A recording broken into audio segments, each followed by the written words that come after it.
സർവശക്തനായ ദൈവത്തിന് ആരാധനയും മഹത്വവും സ്തുതിയും ഉണ്ടായിരിക്കട്ടെ.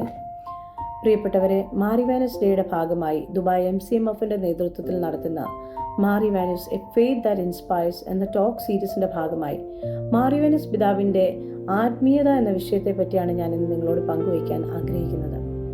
വിശുദ്ധ പൗലോസ് ശ്ലീഹ 1 തിമോത്തി 4:8 ഇപ്രകാരം പറയുന്നു: ശാരീരികമായ പരിശീലനം കൊണ്ട് കുറച്ച് പ്രയോജനമുണ്ട്, എന്നാൽ ആത്മീയത എല്ലാ വിധത്തിലും വിലയുള്ളതാണ്. എന്തെന്നാൽ അത് ഈ ജീവിതത്തെയും വരാനിരിക്കുന്ന ജീവിതത്തെയും സംബന്ധിക്കുന്ന വാഗ്ദാനങ്ങൾ ഉൾക്കൊള്ളുന്നു.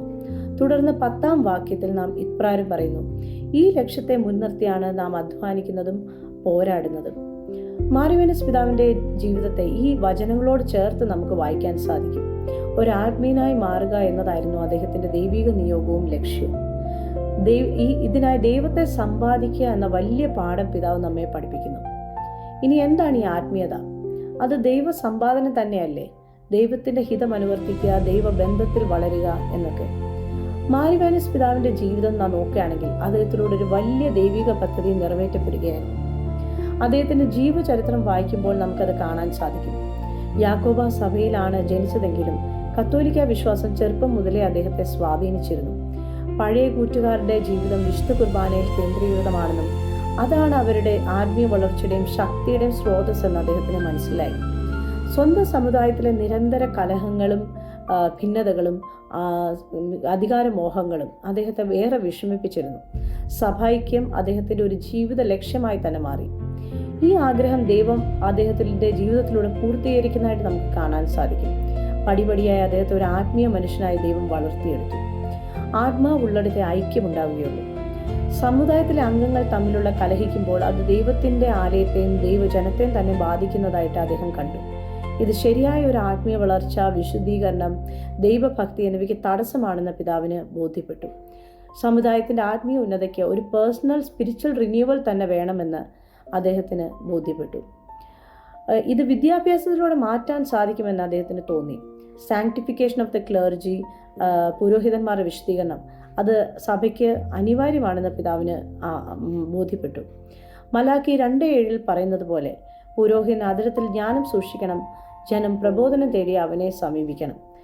വിദ്യാഭ്യാസം എന്ന ലക്ഷ്യം മുൻനിർത്തി അദ്ദേഹം സറാംപൂരിലേക്ക് പോകുന്നു. അവിടെ വെച്ച് അദ്ദേഹം ഒരു മിഷണറി സംഘം രൂപീകരിക്കാൻ ആഗ്രഹിക്കുന്നു. ആദ്യം അത് സെമിനാരിയുടെ വളർച്ചയ്ക്ക് വേണ്ടിയാണ് രൂപീകരിച്ചതെങ്കിലും പിന്നീട് അത് ഇവാഞ്ചലൈസേഷൻ, സുവിശേഷ പ്രചാരണം ആണ് ആവശ്യമെന്ന് പിതാവിന് മനസ്സിലാകുന്നു. സുവിശേഷ പ്രചാരണത്തിലൂടെ മാത്രമേ ഒരു ആത്മീയ ബോധം, വളർച്ച എന്നിവ ഉണ്ടാകാൻ സാധിക്കുകയുള്ളെന്ന് അദ്ദേഹത്തിന് ബോധ്യപ്പെടുന്നു. മിഷണറി സംഘം രൂപീകരിക്കാൻ അദ്ദേഹം ദിവസങ്ങളോളം പ്രാർത്ഥനയിലും ധ്യാനത്തിലും വിശുദ്ധ കുർബാനയിലും വേദവായനയിലും ഒക്കെ ചെലവഴിക്കുന്നു. ദൈവഹിതം അറിയാൻ അദ്ദേഹം കാത്തിരുന്ന ഈ നാളുകളിലാണ് അദ്ദേഹത്തിന് ഈ വലിയ ദർശനം ഉണ്ടാകുന്നത്. അദ്ദേഹത്തിന്റെ ആപ്തവാക്യം തന്നെയായ ദൈവ സേവനത്തെക്കാൾ അത്യുത്തമം ദൈവ സമ്പാദനം. ഈ നാളുകൾ ദൈവം അദ്ദേഹത്തിന് ആത്മീയനായി വളർത്തിയെടുക്കുകയായിരുന്നു. ക്രിസ്തുവിനെ അനുഗമിക്കാൻ ആഗ്രഹിക്കുന്നവർ തന്നെ പരിത്യജിച്ച് സ്വയം കുരിശെടുത്ത് അവന്റെ പിന്നാലെ പോകണമെന്നാണല്ലോ സുവിശേഷം നമ്മെ പഠിപ്പിക്കുന്നത്. സ്വയം പരിത്യാഗം എന്ന ആശയം അദ്ദേഹത്തിൽ ഉടലെടുക്കുന്നു. അത് സന്യാസത്തിലൂടെ പൂർത്തീകരിക്കാം. ഈ കാലയളവിൽ പിതാവിനെ സ്വാധീനിച്ച മറ്റ് 2 കാര്യങ്ങളായിരുന്നു സെയിന്റ് ബേസിലിന്റെ മൊണാസ്റ്റിക് ലൈഫും അതുപോലെ ഇന്ത്യൻ സന്യാസവും. ഇതിൽ നിന്ന് പ്രചോദനം ഉൾക്കൊണ്ട് സ്വയം ദൈവത്തിന് സമർപ്പിച്ച പിതാവ് ആത്മീയനായി സ്വദേശത്തേക്ക് തിരിച്ചു വരുന്നു.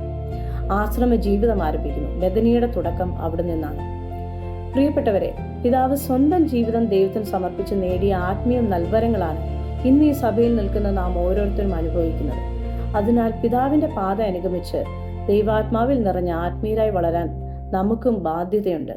ഈ ജീവിതത്തിലേക്ക് മാത്രം ക്രിസ്തുവിൽ പ്രത്യാശ വച്ചിരിക്കുന്നവരാണെങ്കിൽ നാം എല്ലാ മനുഷ്യരെക്കാൾ നിർഭാഗ്യരായി മാറുമെന്ന് 1 കൊരിന്തോസ് 15:19 നമ്മെ ഓർപ്പിപ്പിക്കുന്നു. അതിനാൽ ദൈവത്തെ സമ്പാദിക്കാനും ആത്മീയരായി വളരാനും നമുക്കും പരിശ്രമിക്കാം. ദൈവം എല്ലാവരെയും അനുഗ്രഹിക്കട്ടെ.